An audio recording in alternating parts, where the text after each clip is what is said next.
암치료 방사선에 대해 발표하게 될 1학년 9반 11번 박민서입니다.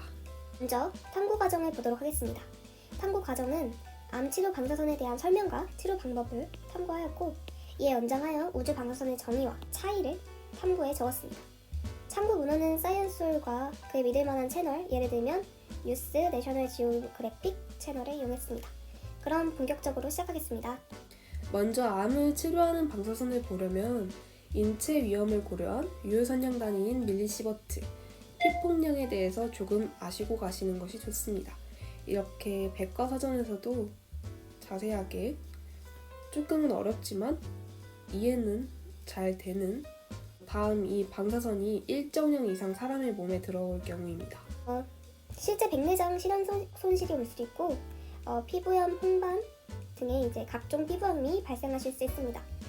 또한 장에 문제가 생겨서 설사나 구토를 하실 수도 있고요. 이 방사선 치료 방법에는 두 가지가 있습니다. 먼저 첫 번째는 주된 작용으로 방사선에 의해 생긴 자유이용기에 의한 암세포 DNA를 죽이는 것입니다. 두 번째로는 직접 방사선에 의해 생긴 전자가 직접 암세포 DNA를 공격하여 치료하는 것입니다. 하지만 여기서 조금 더 연장해서 조사해보고 싶었던 것이 우주 방사선입니다. 이유를 말씀드리겠습니다. 과학과 이유는 굉장히 밀접합니다. 방금 했던 암치료 방사선도 그의 예이죠. 또 최근 관련 기사 동아사이언스에서 우주 방사선이 사람 몸에 치명적인 해를 끼친다는 것을 알아낸 바 있습니다. 여기서 어떤 피해를 주는지, 또 보통 방사선과의 차이가 있다면 그게 무엇인지 마지막으로 실제 사례까지 탐구해보고 싶었습니다. 그래서 이러한 주제를 연장하게 되었습니다. 자, 그러면 우주 방사선의 정의 및 설명사항에 대해 얘기해보도록 하겠습니다. 먼저 우주 방사선은 은하계와 태양계의 발생에 우주로 유입되는 방사성 물질입니다. 대부분 태양풍, 초신성 폭발로 인해 생기는 에너지로 많이 알려져 있는데요. 최근에 가장 에너지가 높은 방사선이 외부 은하로부터 왔다는 소리가 있습니다. 밑에 보시는 사진은 초신성 폭발과 태양풍에 대해서 조금 설명되어 있는 그림입니다. 이 우주선이 신체에 미친 영향은 그럼 무엇일까요? 보통 고도가 높은 곳에 종사하시는 승무원, 조종사 분들의 피폭량이 높다고 합니다.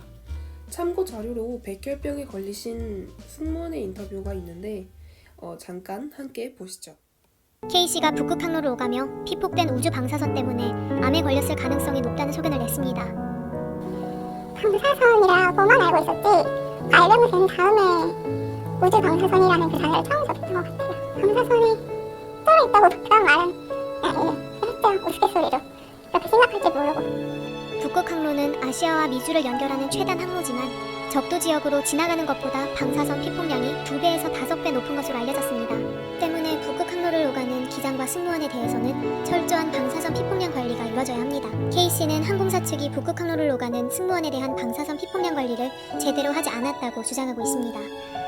실제 승무원과 원자력 발전소에 종사하시는 연구원의 피폭량을 비교해보면 승무원이 3배 이상 높다고 합니다. 즉, 여기서 우주 방사선의 영향이 어느 정도 큰지 인지할 수 있습니다. 가장 고도가 높은 북극 경로를 지나갈 때 굉장히 피곤해진다고 합니다. 저게 몸도 더부룩해진다고 하고요. 이런 방사선 때문에 이 축적이 될수록 치명적인 병에 걸릴 확률이 높아지죠. 그래서 이 보통 방사선과 우주 방사선의 차이에 대해서 알아봤는데요. 먼저 암을 치료하는 방사선 같은 경우에는 몸 정상 조직에 들어간 것을 최소화시킨다고 합니다. 최대한 암 발생 부분을 집중적으로 치료한다고도 하고요. 이것은 최근 기술 발달로 부작용이 최소화됐다고 합니다. 일반적으로 90% 이상이 정상세포의 회복력에 따라 2-3주 내에 그냥 없어진다고 합니다. 하지만 우주 방사선은 병을 얻을 수 있다고 합니다. 직접 병원에 가보지 않는 이상 운이 나쁘면은 암 같은 이런 부류의 병을 걸릴 확률이 있다고 합니다. 이에 실제 정부에서도 항상 이러한 논란을 불지피고 있습니다.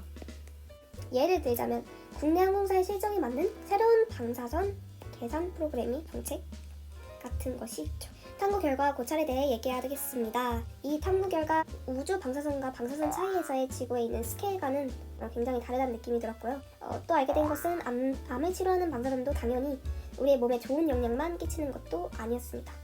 그저 암을 제거하는 데 꽤 도움을 줄 뿐이었습니다. 그리고 차이를 설명하는 데 있어서 명확한 근거가 필요했습니다. 근데 그 차이를 잘 탐구해 써진 것에 의미를 두게 되었습니다. 이 부분은 실제 학교에서도 과학 시간에 배우고 있는 부분이어서 더 흥미롭게 느끼면서 제작을 했던 것 같습니다. 실제 항공 승무원의 암 발병률이 높아서 그런 이유에 대해서도 되게 궁금했었는데 자세하게 알 수 있게 되어서 좋았습니다. 또 이제 아까 했던 암 치료 방사선의 주제를 가지고 더욱 연장해 생각하고 탐구할 수 있어서 굉장히 뜻깊은 시간이기도 했습니다. 저에게 조금 칭찬을 하자면 이러한 전에 있던 주제에서 벗어나지 않는 연관성 있는 탐구를 진행해 더욱 돋보였던 부분이 있었던 것 같아서 좋았습니다. 감사합니다.